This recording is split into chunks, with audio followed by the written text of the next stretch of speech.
ตีออกไหมตัวนี้นี่อะไรบางนี่ตัวนี้กับตัวนั้นตีออกแล้วกระทูดไปก่อนตูดก่อนตูดไม่ได้แบบมั้งนี่โอ้ยเข่าบ้านนี่ก้าวนี้สาววันนี้ชามิดนี่ชาอ้าวหัวยังบอกอันนี้บอลว่าเห็ดพอดีเลยโอ้ยไปนี้ฉันนี้ชามิดชานี้ซะบริโซพูดเลยบริโซก็บริโซนะครับเว้ยหรือว่าซ้ำนี่กันหรือว่าไปหรือซ้ำนี่กันบอลทูดบอลยังกับคนกับโว้ยว่าใส่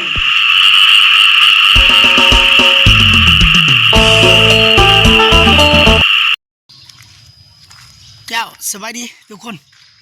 มื้อนี้เฮาสิไปย่อตูบให้องค์คนดุพี่น้องเฮ้ยองค์นี่บ่แม่นองค์ขี้ขลาดเด้แต่อยู่ทั้งโลกโซเชียลกำลังดังตอนนี้แม่นองค์ขี้ขลาดมาแห้งแต่ว่าองค์นี่แม่นองค์คนดุแต่ว่าก็ได้เมียหลายคนเลยได้พี่น้องเอ้ยไปเบิ่งเพิ่นปลุกกระต๊อบอยู่ไปกำลังสิย่อตอนนี้ไปเบิ่งนำกันเฮาก็สิไปซอยเพิ่นไปซอยเพิ่นย่อเฮือนองค์นี่บ่แม่นองค์ขี้ขลาดเด้พี่น้ององค์คนดุคนขยันแต่ว่าจุดพิเศษเพิ่นนี่ได้มีหลายคนเลยอันนี้ก็สิเป็นทางซอยหมู่บ้านเฮาแต่ว่าพูนหมดเพิ่นไปปลูกกระต๊อบอยู่นอกบ้านพุ่นแหละองค์นี้ก็มาแต่ปักชันพุ่นนะพี่น้องเอ้ยมาแต่แขวงบุรีคำไส้เมียเพิ่นมาแต่แขวงบุรีคำไส้แต่ว่าผัวในคนอยู่กับบ้านเนี่ย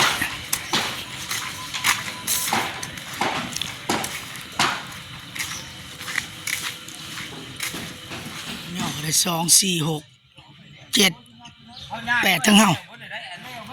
ก็เบิ่งว่าสิย่อขึ้นได้บ่นี่ถือว่าเฮ็ดศาลาพักใจเพิ่นนะได้บ่แข็งมือแข็งตีนพ่อบ่คนนี่พ่ออยู่บ่อย่าเฝ้าตีใจก่อนอย่าเฝ้าเด้อตีใจก่อนบ่แล้วชัดๆก็ดีนะบ่พอยกเอาใส่คำจ่ายก่อนเด้อคำจ่ายก่อนตีใจมาเอาให้ละเป็นช่างบ่มีเลยได้บัดนี้สร้างก็มาบ่ได้หลายคนแล้วบ่แล้วได้ให้มันผู้นึงสี่ขาดว่าเฮ็ดแบบใดอ๋ออันนี้ไผก็ได้ไผบอกพูดไปมันน้อเอาโลดนะไอ้เนาะไปมัน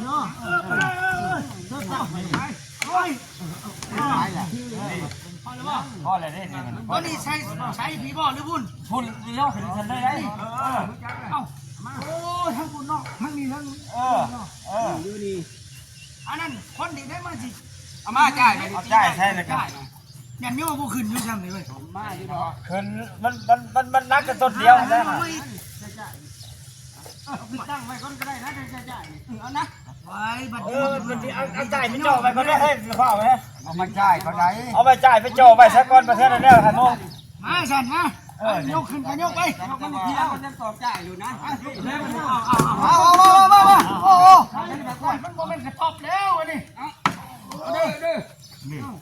มันใช้ในพื้นที่จ่ายมันใช้ในพื้นที่จ่ายจ่ายไปอย่างนี้นะไม่จ่ายเอาไหม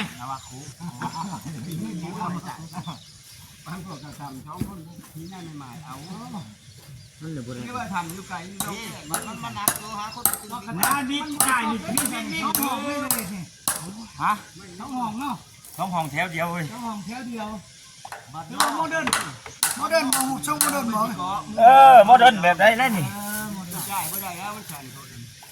ไม่จ่ายจะคดนะครับโอ้ยมันจ่ายย่อยใช้ทางนั่นทำนี่อยู่นี่เลยเนาะ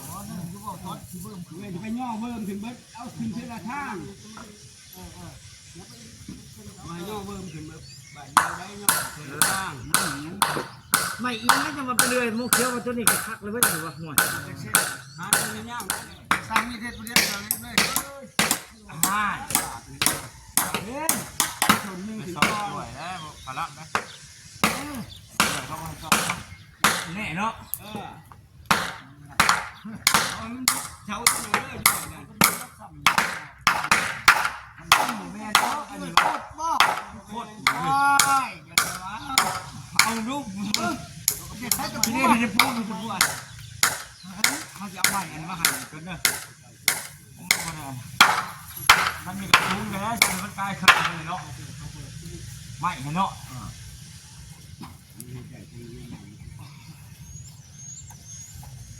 จังหวะนี้ยันบอกให้แล้วมันเสียเนี่ยเพราะสอด ไม่ใช่เสาเดียวเลยก็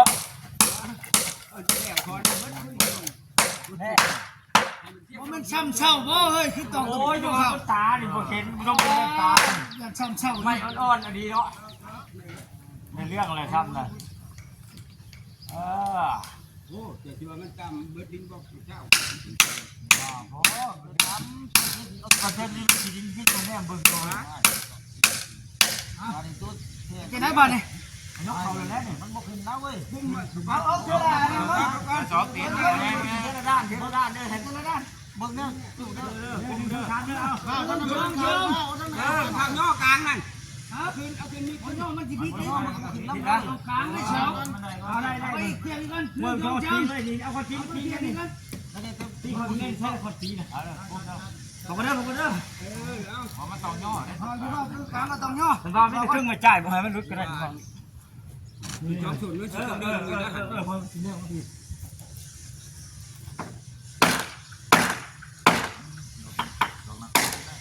มาโอ้ยมันตานี่บุบินประเทศเลยเนาะ ตั้งไว้ท่านนี่ ว่าใส่กระตุ้นใส่เจ้าเนื้ออยู่เว้ยเขาคือกลางกับเขาที่ดอกเฮ้ยลักลั่นระวังเพลง เขาแม่เฮ้ย ไม่ ตาเลย บุบินประเทศเลยเบิ่งในตาสองสาม นี่อย่างก็คือเอาหลายคนเรื่องว่าน้ำมันเนี่ยสองคนนี่ อ๋อบัดเอาไปเนาะ แต่โมนี่องค์ท้องท้าเราเนี่ย อ้าวพ่อพูดไปเอาสองมีขึ้น เอาขอขึ้นแล้วก็แล้วไปเลยเอาบ่ได้นี่1 2 3เอาอันนี้บ่ตรงวะเสียนใส่เอาคำใบ้บัดนี้คำใบ้เนื่องไว้อีกเว้ยถอยได้นะป้าถอยถอยอีกนึงถอยอีกนึงทำยังไงบ่เว้ยเอาเบิ่งดูผู้ตาดีเนาะ ถอยบ่ได้ได้มันเพราะว่ามันสิลงมันมีข้างเดียว ใช่ บัดแทกแล้วเลยเขาจัง อยู่ๆมาเนี่ยตัวนี้ เขาจังอยู่ใช่ ไม่รู้ให้เสาตัวนี้มันนึงมันผลบ่ ตั้งชื่อ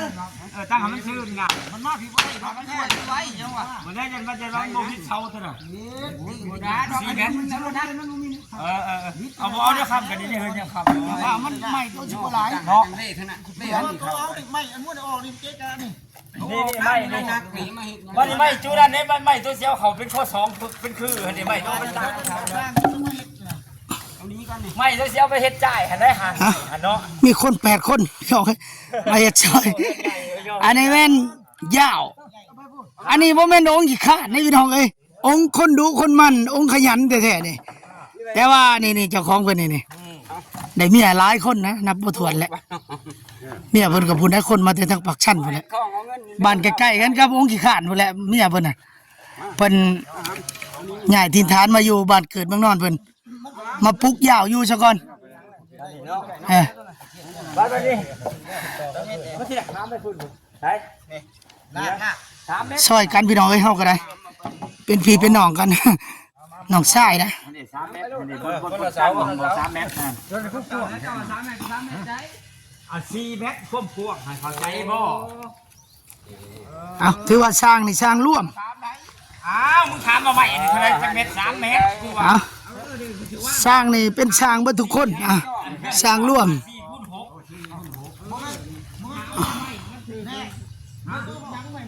นี่4เมตรนี่เมตรอยู่นี่เข้าใจบ่ถึงจะไปแทงจุอยู่นี่ จ้องแค่บ้านนี่ บ่แล้วอันนั้นเอามาอีกเมตรนึงเอาแบบนี้บ่จัก4เมตรบัดนี้3เมตร3เมตรเอาเมตร ไอ้ไม้แบบมันน่ะ เฮ้ยก็4เมตร ไม่แอบต้องเสียดเอานั่น เอามานี่ นี่ใช้อีกเส้นหนึงเนี่ย ยังตัวนึงมาดิ ใช้เอาตัวหนึงเนี่ยมาแทกเป็นแบบน่ะ ดูว่าเดี๋ยวจะเอาเขาเจียว ใช่ ตั้งถึงไม่เขาเท่านั้น บัดนี้เฮ็ดจะได้บ่บ่ลากไปลากเป็นยอดนี่เนาะโอ้บ่ได้เอาใหม่มาห้องเสานี่เฮ้ยกันว่าสิลาก อ๋อย่อเลยนะมั้งไปหลังนะ พูดบ่ใคร ไม้นะ ย่อดาเลย ย่อลากเลยลากเลยนี่ คอยคอยแน่ไปป้องยังนั่น ยกเลยป่ะเนาะเอายกเลยเอาขนาดเอา ดีใจ พี่จ่ายหลังมาเลยเอา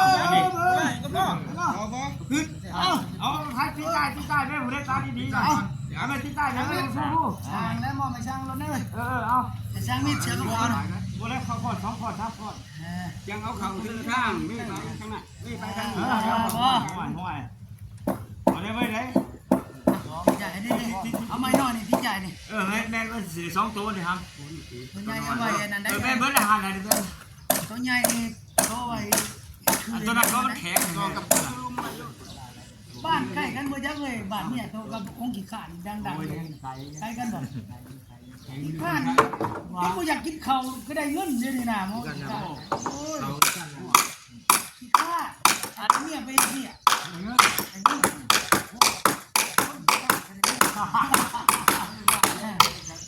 แล้วเท่าไหร่ ยันบ้านเนี้ยกับบ้านเนี่ย บ่ได้ได้ทาง เอาอีกเป็นได้ครับ มาใช้ทั้งพี่ไปกินมาพี่ เข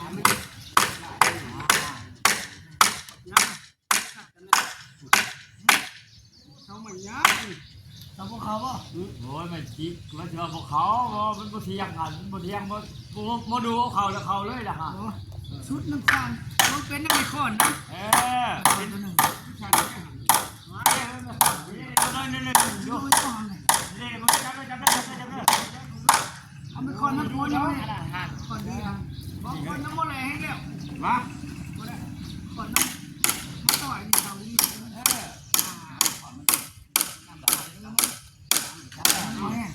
ต้องเลย ต่อไปเท่าไหร่ก็แล้วนะ อ๋อตัวนั้นมันโมเข่าเลยนะน้อง ถอนออก มันชิวใส่หัวคน ถอนออกคนต้อยถอนออก ต่อยังมันมา ถอนออกเลย เนี่ยก็ไม่ถึงว่าไม่บาดได้ต่อ ว้าให้เบิ่งมันตอกจักดอกอันนั้นว่าว้าดิ ใหม่อันนี้มันแก่ หมอแกนบ่แกนกับผู้นึกไปบ่อันนี้หมูยังก็เขาปอก ไม่ข้นตัวนี้นี่มันใจนี่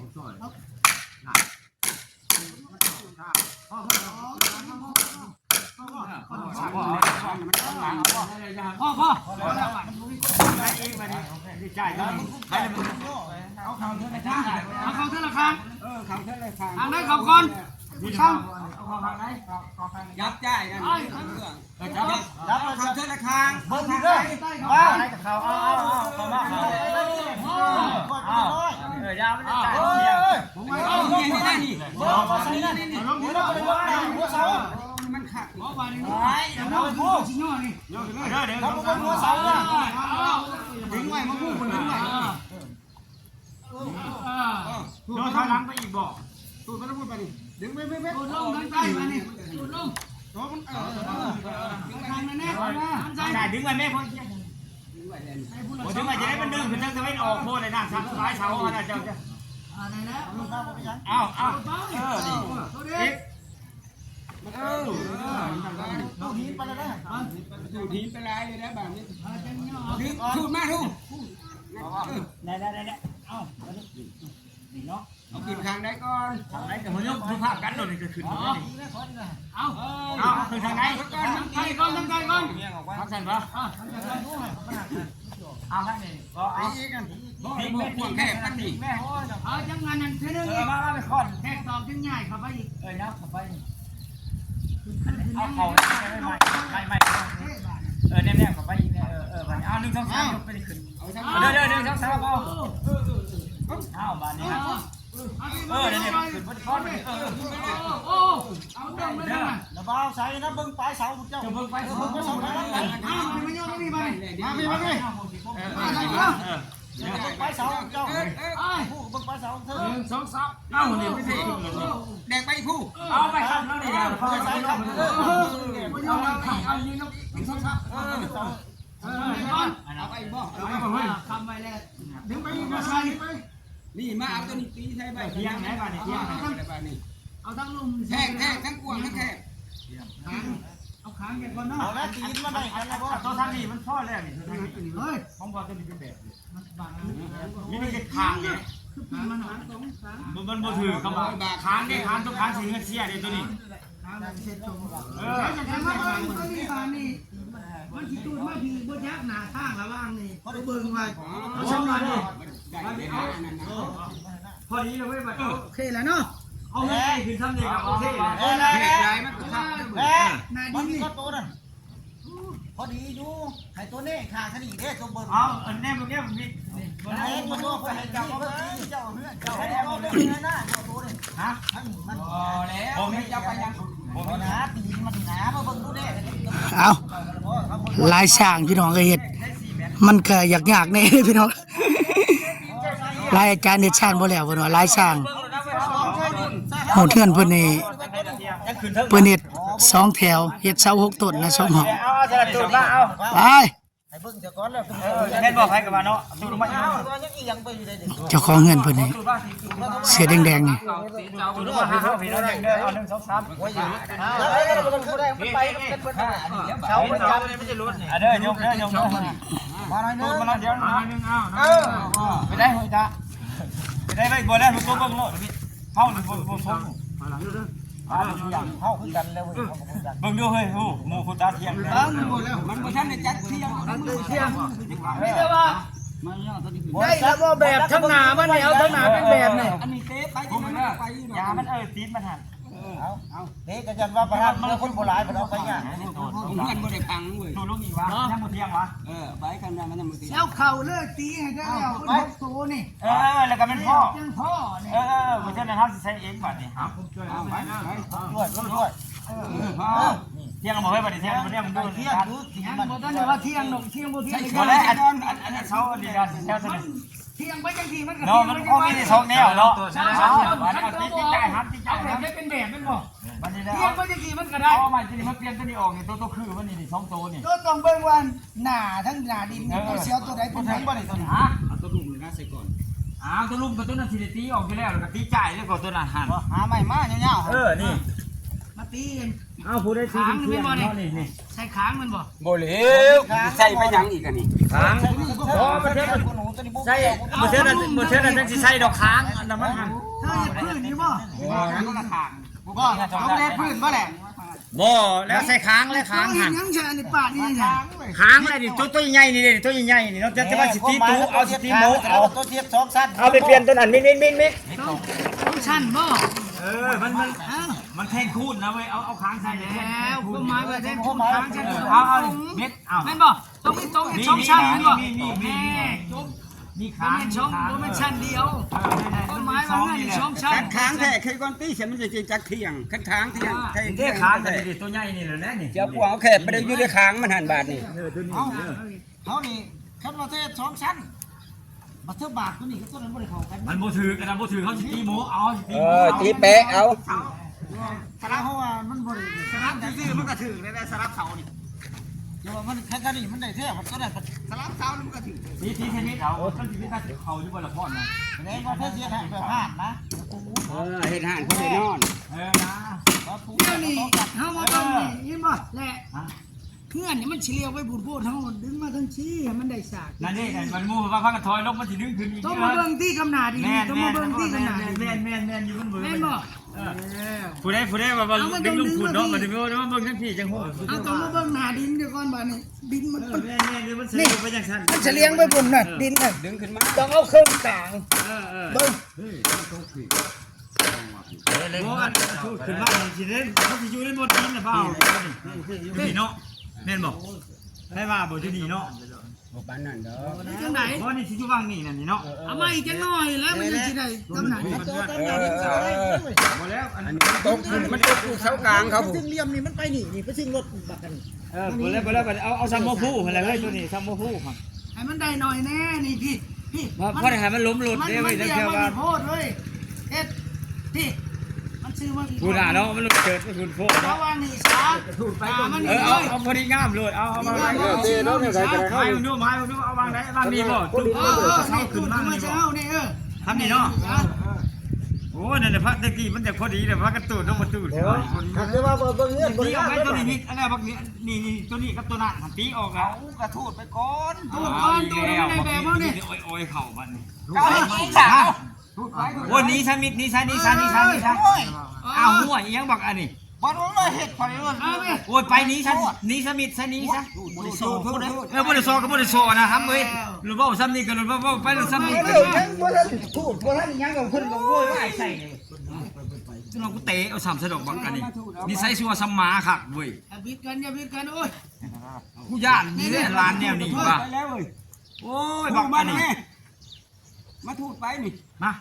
นี่เอาชื่อ จะ จะ ไม่ ไม่ ได้มาทูดตีนนั่นก็นะ ทูดให้มันลงก็ได้ เอาขึ้นมาว่าตีนร้ายตีนกูบอกซ้ำนี่กับสิพ่อหายพี่สัง โอ้นี่ก็ว่า ที่ห่างเลยน้องกูจะพูดแล้วบอกมันตกแล้วบอกหรือว่าซ้ำนี่ก็เลยว่าไปถิ่มปิดตั้งใส่ว่าหนูมันก็มาหลายเลยนะมันโมเมนต์ที่พ่อขวด ไปจงขึ้นเอายับได้ ขึ้นก็ต้องพวงลงชวันนี่เอาออกจากแขนก่อนนี่มา แดงจีน่าอย่าไปให้เรา บ่ได้ไหนยังดี ในกูได้คุณกูทันมา ใครควรโยกใครควรโยกใครควรโยกพร้อมกันเบิด นี่ สาม ตัวเดียวนี่เลย ไม่ได้ป่ะ ทับได้ได้ผู้หญิงนะจับได้ได้กลางนี่นี่ หลุด คนจำกัด ลูกอีอันนี่จะบักอันเดียวนี่ว่ะเอาไปเลยไปเลย พ่อแล้วก็เอาอีกบ่ ไอ้มันตีนตัวนี่ดิบ้านนี่มาตัวนี้มา ได้เลย มันได้นี่ เอาเขาให้เอาบ่ได้ง่ายเหมือนบ่บาทนี่บ่ เฮ้ยได้แล้วนี่ ว่านี่นะบอกว่าตีออกน้ำตีออกน้ำ ตีเป็นจังตีเขาเนี่ยอันนี้โตๆบัด โบเวนเฮ้ยจังมันพยศเท่านี้มือนั่นกันเท่านี้อันนั้น กันเกิดเฮาว้าวเอาไปพุ่น บักอันนี้มันเป็นเท่านี้ ตัวเร็วไม่ได้ยุ่งตีนบดีตัวมันบ่ซึ้งมันหน้าเฮือนมันมาเนาะเว้ย เราทางไหนเฮ้ย ไปแล้วนี่ เราไปทางไหน มาสักเกตก็นี่นอกขึ้นใช่บ่เอาว่าตีนมันบ่เข้าอะไรเด้นอกขึ้นเอาลังเขาดึงไปไปเลี้ยวเบิ่งเขาที่เลี้ยวคือเท่าไหร่เจ้า คนจำกัดนี่ได้จั เอา ง ไว้อยู่ไหนมันก็ธรรมดามันฝุ่นพี่พอดีมันชื่อเรา แม่นอยู่ตัวได้ขนาด จะมาเอาไปเทียบใช่ไหมฝุ่นเลยตี ยังนี่เขาต้องชิมไปถึงบัด โอ้แล้วค้างเลยหมอนี่ค้างเอาไปผิดแล้วบัดนี้โอ้แล้วนี่ค้างตรงแพ้ตรงแพ้ตรงแพ้ ตรง นี่แหละใช่จังสี หาอะไรเนี่ยพี่ ขีดก้อนที่แท้ขีดเสมอกันเบิด3คุณจะก้อนแท้ละขีดมันตัวที่ต้องขีดไว้เลยบ่ เพราะว่าตอนนี้ขี่แล้วบ่ 4 เมตรขอบเสาจังสี่นั่นขี่แล้วบ่ ยังเนี่ยหาตัวนั้นขีดได้ตัวนั้นได้ตัวนี้ชั่ว เอาตอนนั้นที่เป็นเต่าทุกคน นั่นแหละขีดนี่เนี่ยตัวนี้ขีดตัวนี้เขาตัวนั้นอยู่ชนตัวนั้นอยู่ชน ใหญ่น่วยมันเนี่ยมันถึกเดี๋ยวนี้ ของเพื่อนจำพี่ตัวนี้ก็นี่ขีดตัวนี้ขีดตัวนี้ สิได้ออกมาอีก4เมตร เอา4 เมตรบ่นี่ สิได้ออกมาพี่ บ่แล้วมันสิเอาออกบ่หรือสิเอาเข้าแล้วตัวนี้ก็ เอาไป พี่ ดิมาจะฉีก พี่ตัวนี้ก็อยู่พี่บ่นี่มันสิเอา สู้ไปดิ เนี่ยที่มันพอนี่เอานี่ รอกันก็นะเว้ย พี่นอกพี่นอกขีดมันจังสิเห็นนี่พี่นอกว่าพี่นอกเอาพี่นอกชนะเอานี่พี่ได้ขีดที่นอกขอบนอกได้สิเบิ่งดู รอกันก่อน นี่ว่าขีดแดงขีดสีชมเขาเรียกแม่นี่ ตรงนี้หามันควรอยู่ ทุกอันเลย ต้องกันเบิดบ่เนี่ย ทำกันเบิด บ้านถือแล้วบ่ถือเอาตัวนี้ทุกอันละบ่ อันนี้ไม่น้อยมันถึงเรียนจังถึงเรียนเช้าแล้วของ ตีใส่เบิด3 บาทแล้วจัง ใหญ่ตัวได้ จังโง่ใช่ละปนจังโง่ มันพอดีเลยเนี่ยเบิ่งบากไหมจะได้มาถึงเอาใส่ได้สิค้างอีกตัวหนึ่งเขาจะเอาเก็บค้างใส่ตัวนั้นเลยลงป้องแล้วลงป้องไม้ตัวไหนบากครับบ่ได้ใช่โบทันจะบากอันนี้ก็ดีเอาใส่รถนี่ไปนี่ดอกจึงดอกเดียวอยู่หันก็ได้ดอกเดียวสิดอกนี่ สูงเกินได้บาทมันสูงกว่าบาทตัวนี้ เอามันเพียงบากอันนี้เลยนี่เฮ้ยนี่ตัวนี้ต้อย มันกลัวได้นี่ กลัวอะไรวะต้นชิ้นใหญ่ไหมจะดีลงได้นี่พวกแปลงนี่จะพูดซิปอันนี้วะ หามันต่อไม่นะจะพูดทิพย์มา ฮะพูดซิปพวกกัน ปูชิบ มีแบบเอาก็ชนะไปเอาเด้อ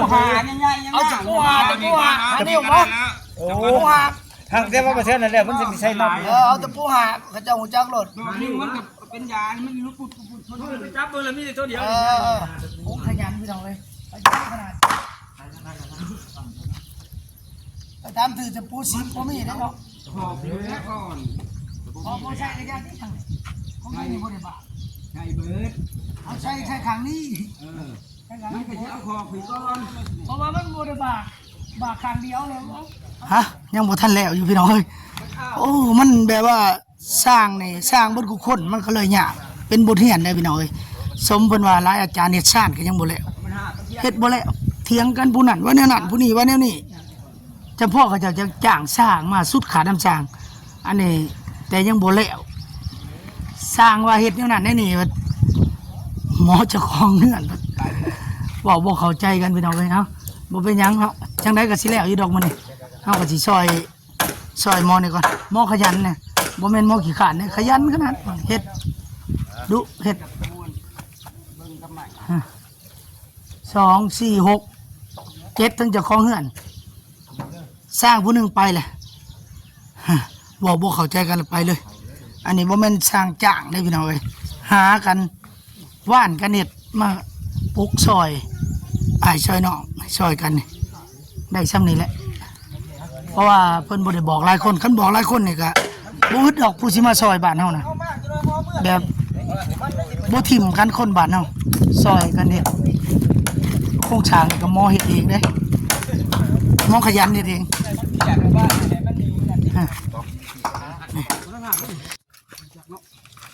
เอาสร้างร่วม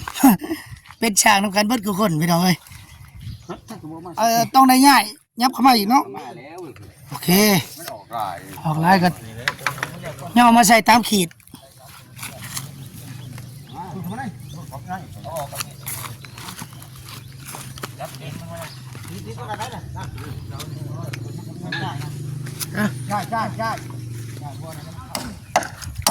อยากซับซ้อนแน่พี่น้องเอ้ยเพราะว่าเฮ็ดนี่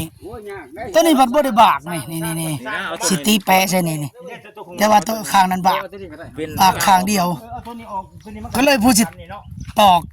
ดามเลยโคน ใส่นี่ก็ยากมันจะสิดามบ่แปะใส่บ่ห้องใส่อันนี้ห้อง มึงตัดของมันอันนี้บด คันสิบากข้างนั้นบัดมันสิยาก เอาตัดมาตัดเลยทั้งงามใช่ โอ้ยคันบากข้างนั้นยากเนาะบ่บากก็ได้เนาะ แต่ว่าคันมัวบ่บางเฮาสิตีโมเอาเลยดิ นี่โมโลด เพราะว่าเนาะลำบาก แบบง่ายๆเลยตีโม บ่แล้วมันกระทัน ง่ายๆเลยบ่ชอดอกอย่า มันขอแต่ว่าให้โมเอาขึ้นซ้ำนี่ก็ อ๋อดีแล้วโอเค จอกลูกหมดตี เพราะว่านายสร้างเพิ่นน่ะบ่ได้มาเพิ่นเป็นไข่ก็เลยพวกเฮาที่มาเฮ็ดซอยนี่เฮาบ่เข้าใจวิธีของเพิ่นนะพี่น้องเอ้ยเอาจังได๋ก็ขออนุญาตบัดคำนำเด้อ ลังเทื่อมันก็มีปากเสียงแน่น้อยหนึงเพราะว่าเฮาบ่เข้าใจวิธีเฮ็ดเด้มันหลายสร้างเนาะ ลายช่าง เอ้ยเนาะแต่สุดท้ายก็ลงเอยไปด้วยดีอยู่ดอกเนาะสำเร็จคือเก่าแหละ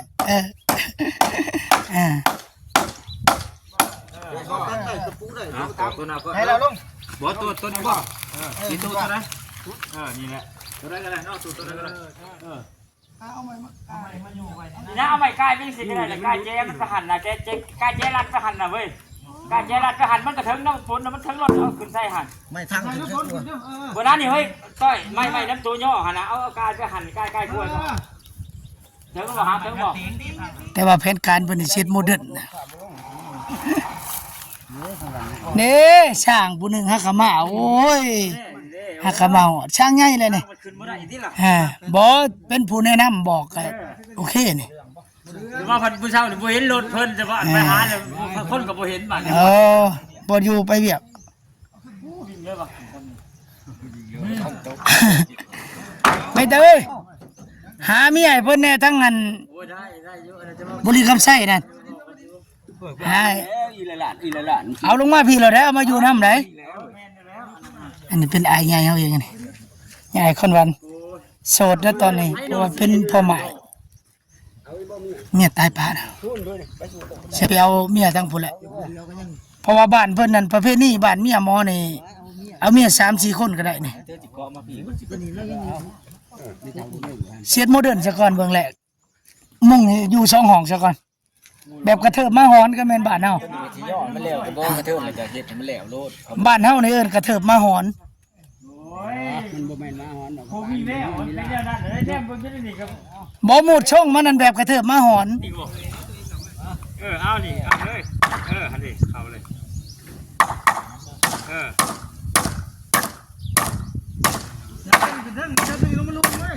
ได้บัดนี้เอานั่นแล้วเตรียม จะลงมาแก้ไขอยู่ลุมพี่บาทให้มันเที่ยงเอาลงมา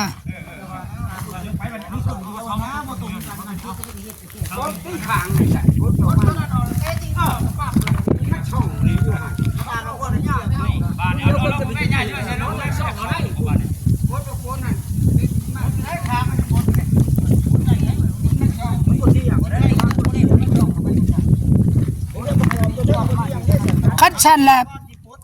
ปดทั้งลุมนี่ไปยังชันโอ้ยเขาย่านแต่มันบ่ทอกันทั้งลุมกับทั้งเทิงนี่คันปดทั้งลุมเตะออกบ่ได้บ่เตะน้ำหมอทั้งลุมนี่มันปดง่ายเพราะว่าเฮาสิปดทั้งเทิงนี่มันปดยากนี่เขาอาจจะปดยากครับปดทั้งลุมนี่เตะน้ำทั้งลุมนี่ได้บ่ช่างต้อยเอ้ยบ่ละให้เบาปดทั้งลุมนี่เตะน้ำเฮาว่าเนาะเพราะว่าทั้งลุมมันปดง่ายเด้คันเฮาสิปดทั้งเทิงนั้นปดยากปดทั้งลุมนี่เอาเตะตีนมานำเด้เพื่อให้มันเที่ยง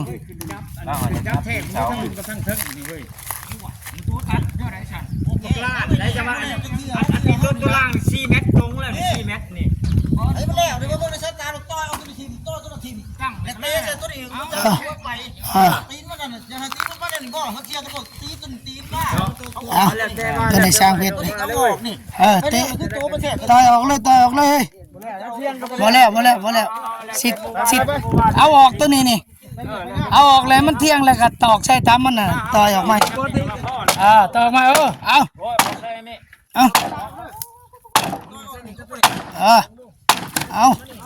นี่มันเคินซ้ำ ต่อยก่อนต่อยออกเลยแล้วก็จำพวกตรงนี่ก็ต่อยออกตรงได้พี่น้องไอ้บ่แม่นขางเพิ่นยังสิมาใส่ใหม่ ทางได้ตัวนี้ ตรง งุ้มไม่ได้เลยตรง หืม ได้ตรงไปจังซี่ได้ ตรงยังไปยาวอยู่บ่นี่เป็นขางอยู่บ่นี่ ไปอีกแล้วบัดนี้ โอ้ แปดคือมาทางนี้ได้แปด ตะกี้คือว่าสิเอาขางยาวไปจังซั่น บ่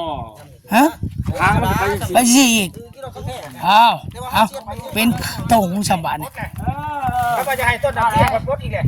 มันแค่ที่แรกเลย เอานี่เอาออกมาคันว่าตัวใดมันบ่คักในใจเลย ต่อยตีนออก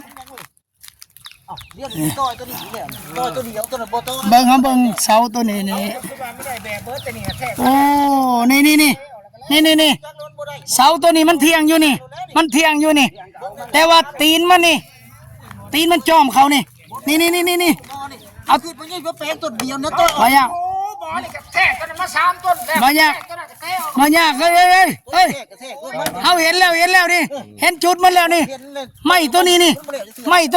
มันจอมเขาต่อยออกตอกไม้นี่ยินบ่เอ้ยตัวทั้งซึ่งมันยาวกว่าทั้งลุ่มนี่ไม่มันบ่ทอกันนี่ถ้าตอกเขาในโพนี่เอาโยออกนี่เพราะว่ามันพี่มาเบิ่งพี่ได้ป่ะยังอีกเอาออกอีกเพราะว่าทั้งนั้นมันได้เลยนี่พ่อบาทนี่ พอบ่ ยังเลยนี่ โอเคบาทเดียวเอาเขาเลยนี่ตัวนี้มันเที่ยงพ่อเลยโดยสายตามันอยากจักเม็ดกระยามันพี่น้องเลยนี่เพราะว่าเสาตัวนั้นมันเที่ยงเป็นแบบเลยเอาตอกเลยเพราะว่าหมอนั่นตัดทั้งเทิงเนี่ยมันยาวกว่าทั้งแทกทั้งลุ่มในสั่นนะมันก็เลยเห็นให้ตีนมันจอมเขาเวลาเขาเตะใหญ่ย่อยจังไหนมันก็บวกเข่ากันพี่น้องเอ้ยเพราะว่ามันตัวนี้มันบ่ได้แบบนี่โอเคแล้วบาทนี่เขาจังเตะตีนไปน้ำเลยบาทนี่นี่เอา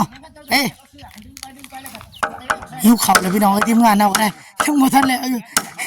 เฮ็ดเงินเบาขยันไปนี่เบาคนดุนี่ว่ามันเบากี่ขาดเนี่ยเบาคนดุเอาหิวเข่าแล้วช่างเขาก็ได้เอาช่างต่อยุบอึ๊บเอาเบิดแห้งตอกตะปูแล้วอึ๊บแน่มาเอามาบุ้งดูเฮาเห็นบ่กันได้แล้วตัวนี้หันบานี่จังงันถอยตัวนั้นมาอีก โอ้ยเสียงล่า เอ้ยมึงลองมึงก่อน ดอกหันจากรถจะมาเขาแทกเบิ้งว่าเขางัดออก โอ้ บุเข้าว่ะ บกเข่าคือกันแล้วก็ได้ สมควรแล้วใช่ไหม โอ้บกเข่าคือกันมันลอยยังมันจังมองเลยดินี่ ไปที่กินข้าวที่แล้วเลยแล้วเลยอ้ายแล้วเลยแล้วเลยแล้วเลยแล้วมันแล้วเลยนะจะมาหัก ข่าวมันเดี๋ยวซะ มึงอะไรทั้งหมดทั้งวันแล้วมันแล้วทั้งแล้วหาละโอ้ยบ่ได้ เป็นตัวได้ชิบกเข่าอ่ะ แล้วเอาขึ้นจะมีให้ดิ ตัวได้อยู่บ่พ่อไตตีนมันใช่ แล้วนี่ตัวนี้มันเป็นบ่ถึง4 เมตร นี่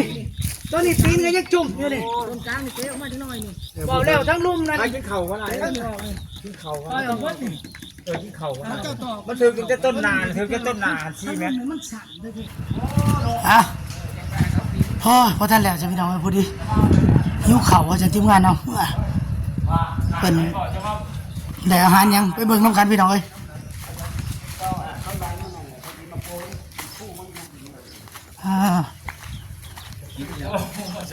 โอ้เกือบบ่แล้วเนาะยังบ่ทันแล้วใช่เนาะหม้อแหละหม้อเชียนความจริงเลยเนาะเพราะว่าทั้งเทิงงานคือมันนั่นเอาเข่ากับบ่คุ้งแหละมันหย่าออกเนาะหย่าทั้งเทิงมันกวกจังว่าต้องได้ต่อยทางลุ่มมันออกให้มันใส่กันโอ้ยเพื่อนลังนี่เพื่อสิแหละพี่น้องเอ้ยพอธรรมดาเอ้าจะได้ก็ขอโทษนะมีปากมีเสียงกันแล้วเถิบอยู่แต่ว่าชุดถ่ายก็ลงเลยแต่สิได้อยู่ดอกเนาะเพราะว่ายังขาดแต่จังกะสีคันพี่น้องผู้ใดสิซอยก็ทักมาเนาะมาซอยเพิ่นแหน่บ่แม่นคนขี้ขลาดนี่คนดุคนขยันเนาะหาอยู่หากินเฮ็ดด้วยมื้อแต่ว่ายังขาดเพิ่นค้ำแน่นั่นแหละบ่อยากเพียงพอปานใดพี่น้องเอ้ยสิมามุ่งซื้อสังกะสีมุ่งนี่คันผู้ใด เฮ็ดอกเห็นใจคนดุคนขยันก็ทักมาทางช่องผู้บรรณาพะเลาะเด้อพี่น้องเด้อบ่แม่นคนขี้ขลาดนั่นนี่เนาะแต่ว่าคนขี้ขลาดเพิ่นได้ดีมีสมไปพี่น้องเอ้ยแต่ว่าอันนี้ก็คนก็บ่ถึงว่าสิขี้ขลาดคือเพิ่นเนาะแต่ว่าก็ยังมีขดุอยู่เราเฮ็ดเองเราได้นี่แต่ว่าบ่ได้เป็นสร้างแต่ว่าเฮ็ดเองโดยความอยากได้อันนี้ยังเลยน่ะโอ้บักยาวอ่ะน่ะนี่เด้เมียเพิ่นก็ได้คนผู้นะ เอาซื้อน้ำมูเดี๋ยวจำบ่ได้เดี๋ยวกินยังไงเขากินจะมาพลาดแล้วบัดนี้ไผก็บ่กินไผก็บ่ เฮ้ยแม่นยังก็ซื้อมันสาวใบบัวจัง ใบบัวใบบัวหมอลำเลยเนาะหมอลำพอม่งบ่ พอเมย พอม่งหมอลำใบบัวพอเมยบ้านไหนก็บ้านเจ้า เสียน ฮะ เสียนค่ำ บ่ใกล้กันบ่กับบ้านเบากี่ขานบ่ ได้เลย คนละเมือง เบาวงกี่ขานน่ะคนละเมือง คนละเมือง คนพิการอยู่เมืองเรียงพร้อมคอยอยู่เมืองพิการ เมืองใหญ่เขาเจ้า เมืองบริการ เมืองบริคัน เอาว่าเอา กี่ขานไรก็ได้ดีเนาะองค์พิการองค์พิการ ฮะมากินข้าวน้ำกันพี่น้องเอ้ยบัดนี้อาหารการกินเพิ่นก็ได้ย่อ ใช่เลยอันนั้น ปนเลี้ยงเลยน่ะปนปลาบ่หรือกบ ปลาทู ปลาทู ว่าจะได้ปลานิ่ม แม่นยังเลยตัวนี้ เขียดแหง ถั่วเขียดแห้งตำหมักทั่วแล้วก็ยังแจ่ว โอ้เดี๋ยวไปขาย แจ่วยังเลยน่ะ เจอธรรมดา แจ่วใช่เลยอันลูกเพื่อพี่หันแบบยังบอกปน ฮะ ใช่เลยมัน ออกช่างเมื่อ กินงูมือแรง เบิ่นเลย วะเนี่ยแล้วก็หัวคาแล้วก็บวยมันขาแล้วก็แบ่ง เป็น กัน สิชากินตัวนี้ตัวนี้บักเหยาวเลยมากินข้าวน้ำกัน ซุ่มกันมันจะมีโอกาสเลยเนาะ เจ้าคือบัวไฮ ยากนับอันนั้นผมไม่พูดจริง โอ้อัน